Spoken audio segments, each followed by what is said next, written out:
ایک بکرا لے کر کے آتے ہیں پورے گھر والوں کی طرف سے قربانی. میرے عزیزو بکرا ایک آدمی کی طرف سے ہی قربان ہوگا. جو مالک نصاب ہے گھر میں اگر 4 لوگ مالک نصاب ہے تو چاروں پر قربانی ہے.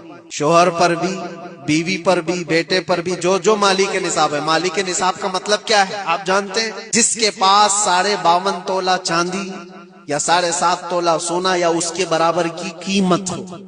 دونوں میں سے کسی ایک کے برابر کی قیمت ہو.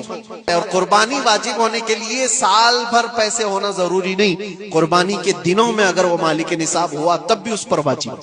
زکوٰۃ کا حکم الگ ہے، قربانی کا حکم الگ ہے.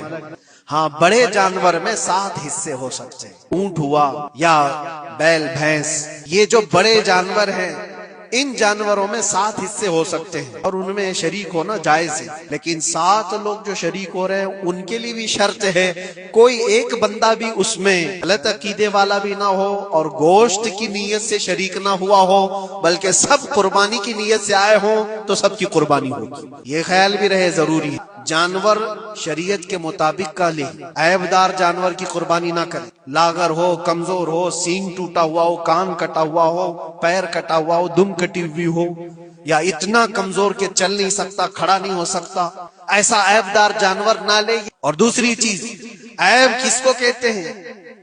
عیب کس کو؟ کان میں اگر سوراخ ہے تو وہ مکروہ ہے لیکن قربانی ہے اس کی. ہاں سینگ اگر بچپن اس کے پیدائشی نہیں آئے تھے تو جائز ہے اس کی قربانی. آئے تھے اور ٹوٹ گئے تو اس کی مقدار بتائی گئی ہے. 1/3 حصہ اگر ٹوٹا ہے تو اس وقت تک جائز. اس سے زیادہ جڑ سے ٹوٹے ہوئے ہیں تو قربانی جائز نہیں. کوئی پیر پورا کٹا ہوا ہے، دم پوری کٹی ہوئی، یہ عیب میں آتا ہے. عیب دار جانور کی قربانی جائز نہیں کرے گا تو وہ گنہگار ہے. افضل کیا ہے؟ افضل تو یہ ہے کہ اللہ نے تم پر واجب کیا، تم جاؤ اپنے ہاتھ سے کرو. تم جاؤ، کیونکہ حدیث پاک میں ملتا ہے کہ تم اپنے ہاتھ سے قربانی کرو اگر طاقت رکھتے ہو. اس کے خون کا قطرہ گرنے سے پہلے تمہارے پچھلے سارے گناہ اللہ معاف فرمائے. یہ افضل ہے.